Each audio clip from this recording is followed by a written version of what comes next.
తలంటు స్నానం ఎప్పుడు పడితే అప్పుడు చేస్తున్నారా? తల స్నానానికి కూడా కొన్ని సమయాలు ఎందుకు పెట్టారో తెలుసా? ప్రతిరోజు ఒక్కొక్క గ్రహ ప్రభావం మన మీద ఉంటుంది. ఆదివారం తల స్నానం సూర్యుడి ప్రభావం వల్ల కోరికలు పెరుగుతాయి. సోమవారం తలస్నానం చేయడం లేదా చంద్రునికి జలార్పణం చేయడం ద్వారా నెగిటివ్ థింకింగ్ తగ్గుతుంది. మంగళవారం కుజగ్రహం ప్రతికూలంగా ఉంటే కోపం, ప్రమాదాలు, కలహాలు, రక్త సంబంధ వ్యాధులు తెస్తాడు. కాబట్టి మనకు అనుకూలంగా ఉన్నాడో లేదో మనం రెగ్యులర్ ఫాలో అప్ లో ఉండం. కాబట్టి ఈ రోజు తలస్నానం అవాయిడ్ చేయడం మంచిది.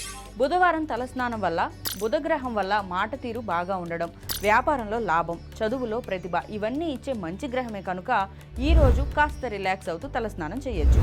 గురువారం తలస్నానం గురువుకి సేవ చేసే వారికి అనుకూలమే, కానీ మనం రోజు గురువుని కలవడం, ఆశీస్సులు తీసుకోవడం జరగదు కనుక ఈ రోజు కూడా అవాయిడ్ చేయడం మంచిది. శుక్రవారం తలస్నానం చేయాలనుకుంటే కనుక ఖచ్చితంగా లక్ష్మీదేవికి పూజ చేయాల్సి ఉంటుంది. తద్వారా శుక్రుడి అనుగ్రహం కూడా లభిస్తుంది. చేయలేని వాళ్ళు తలస్నానం చేయడం కొన్నిసార్లు వ్యతిరేక ప్రభావం చూపి ఆర్థిక ఇబ్బందులు వచ్చే అవకాశం ఉంటుంది. కనుక ఇది మీ మీదే డిపెండ్ అయి ఉంటుంది కనుక డెసిషన్ మీదే. శనివారం శని ప్రభావం ఉంటుంది కాబట్టి శనివారం తలస్నానం చేస్తే శని ప్రభావం సౌమ్యం అవుతుంది, దోషాలు తగ్గుతాయి, కష్ట నష్టాల నుండి రక్షణ లభిస్తుంది. చూశారు కదా, ఇప్పుడు ఎప్పుడు తలస్నానం చేయాలో మీరే నిర్ణయించుకోండి.